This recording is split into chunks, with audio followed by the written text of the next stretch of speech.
noite. Hoje eu vou começar falando, né? Estamos muito felizes hoje de tê-los aqui presente no nosso concerto de final de ano. Vamos começar com o repertório natalino, né? Começando 1º de dezembro já com as festas natalinas, né? Que é uma época maravilhosa.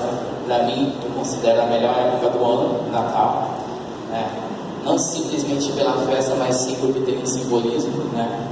Foi o momento em que Deus se fez homem. Ele se fez homem e veio entre nós para nos salvar e está entre nós, né? Então foi o momento em que a história mudou. É o que a nossa cantata de hoje vai dizer, né? Foi o momento em que Deus esteve em silêncio.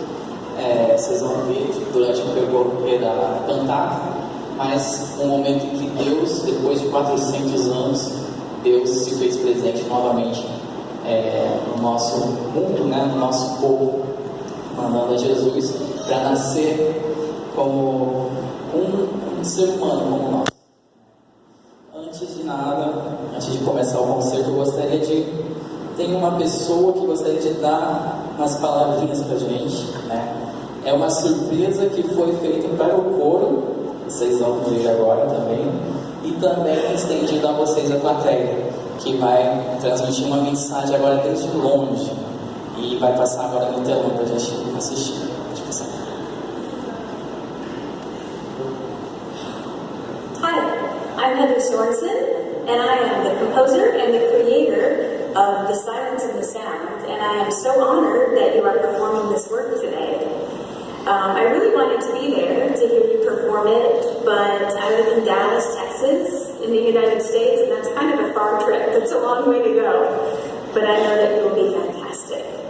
I wanted to let you know that when I was writing this work, when I was writing The Silence and the Sound, I prayed over every song and every note and every rhythm and every word, because I wanted it to be exactly what God wanted me to write. And now I have been praying for you and for your performance, that God would move in your hearts today, and that you would understand the true meaning of Christmas, and that you would share those truths with other people. So have a great performance today, and have a very Merry Christmas.